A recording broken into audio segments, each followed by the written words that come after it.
Salut à tous et bienvenue. Aujourd'hui, on va décortiquer une idée qui a l'air toute simple, mais qui est en réalité d'une puissance incroyable, le dénombrement. Et on va voir que c'est bien plus que juste compter 1, 2, 3. C'est tout un art de compter toutes les possibilités qui nous entourent. En fait, on est confronté à ce genre de questions tous les jours, souvent sans même y prêter attention. Le dénombrement, il est absolument partout, du choix de nos vêtements le matin à la solidité de nos mots de passe. C'est une sorte de force invisible qui organise notre monde. Et aujourd'hui, on va voir comment tout ça fonctionne. Et attention, cette idée, elle ne date pas d'hier. Ça fait des siècles que les plus grands esprits se creusent la tête dessus. Tout a vraiment démarré au XVIIe siècle avec un échange de lettres mythiques entre Pascal et Fermat à propos de jeux de dés. Leurs réflexions ont posé les fondations d'un domaine qui, plus tard, avec des gens comme Kolmogorov, est devenu un pilier des maths modernes. C'est une véritable saga intellectuelle. Bon, alors concrètement, comment on s'y prend? Avant de pouvoir compter toutes les possibilités, la première étape, c'est d'être capable de les visualiser. Comment on peut être sûr de n'en oublier aucune en route? C'est par là qu'on commence. Pour bien comprendre, rien de tel qu'un exemple tout simple, un grand classique. Imaginez une urne avec 4 boules numérotées de 1 à 4. On tire une boule, on note son numéro, on la remet dedans et on en tire une deuxième. Un scénario super simple, non?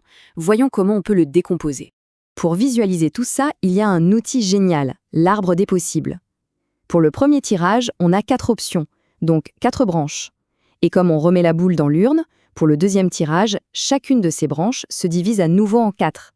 Cet arbre, c'est comme une carte qui nous montre tous les chemins possibles, sans exception. Impossible d'en oublier un. Et ce qu'on vient de dessiner, sans même le savoir, ça illustre parfaitement un concept absolument central en dénombrement, le principe multiplicatif. Le principe est tout bête, mais il est hyper puissant. Si une expérience se fait en plusieurs étapes, il suffit de multiplier le nombre de possibilités de chaque étape pour avoir le total. Ici, c'est 4 choix pour le premier tirage, fois 4 choix pour le deuxième, ce qui nous donne 16 résultats possibles au total. C'est simple, mais c'est la base de tout ce qui va suivre. Ok, l'arbre des possibles et le principe multiplicatif, c'est un super début. Mais imaginez qu'on ait 100 boules au lieu de 4. L'arbre deviendrait un peu immense. C'est là qu'on a besoin d'une vraie boîte à outils mathématiques un peu plus sophistiquée. Le premier outil de notre boîte, c'est la factorielle. On la note avec un point d'exclamation. C'est tout simplement une façon de calculer le nombre de manières d'organiser, d'ordonner tous les éléments d'un groupe. C'est un concept fondamental. Disons qu'on a 4 livres différents arrangés sur une étagère. Pour la première place, on a 4 choix de livres. Une fois ce livre posé, il nous en reste 3 pour la deuxième place, puis 2, puis 1. Le nombre total de rangements, c'est 4 factoriels, et ça nous donne 24 possibilités. Mais que se passe-t-il si on ne veut pas ranger tous les livres, mais juste en choisir quelques-uns? C'est là qu'une question devient absolument cruciale. Est-ce que l'ordre dans lequel on les choisit a de l'importance? Si oui, alors on parle d'arrangement. Le mot-clé, c'est vraiment ordre. Pensez à l'élection d'un bureau dans une association. Si on choisit Alice comme présidente et Bob comme vice-président, ce n'est pas du tout la même chose que Bob président et Alice vice-présidente. On est d'accord. Les rôles ne sont pas interchangeables, donc l'ordre est hyper important.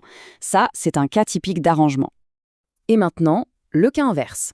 Si l'ordre, on s'en fiche complètement, eh bien là, ce n'est plus un arrangement, c'est une combinaison. On sélectionne juste un groupe, un paquet d'éléments, sans se soucier de la manière dont on les a piochés. Reprenons notre groupe de 20 personnes. Mais cette fois, on veut juste former un comité de 3 membres où tout le monde est sur un pied d'égalité. Pas de président, pas de rôle. Du coup, que l'on choisisse Alice, puis Bob, puis Carole, ou bien Carole, puis Alice, puis Bob. Au final, c'est le même trio, non? Le comité est identique. Donc voilà, c'est ça la distinction essentielle. La toute première question à se poser, c'est est-ce que l'ordre est important? Si la réponse est oui, on utilise les arrangements. Si c'est non, on utilise les combinaisons. Si on a ça en tête, on a la clé pour débloquer la grande majorité des problèmes. Super! Maintenant qu'on a ces outils bien en main, on va pouvoir les utiliser pour explorer un autre domaine passionnant, celui des probabilités. Quel est le rapport avec le hasard? En fait, il est direct.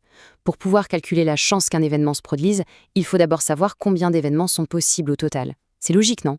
Et ça, c'est précisément ce que le dénombrement nous apprend à faire. La formule de base des probabilités, elle est en fait très intuitive. C'est tout simplement une division. Le nombre de résultats qui nous intéressent, qu'on appelle les cas favorables, divisé par le nombre total de tous les résultats possibles.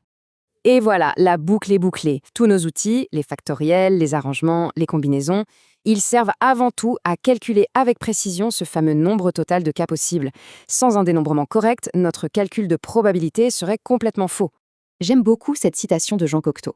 Parce que compter, au fond, ce n'est pas une action froide et mécanique.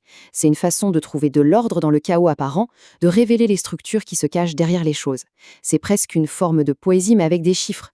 Alors la prochaine fois que vous choisirez un mot de passe ou que vous lancerez une playlist en mode aléatoire, essayez d'y penser. Pensez à toutes ces possibilités invisibles qui nous entourent en permanence. Le dénombrement, c'est un peu comme chausser des lunettes spéciales pour voir cette dimension cachée du monde. Et c'est la clé pour comprendre le hasard et peut-être un peu mieux le monde dans lequel on vit.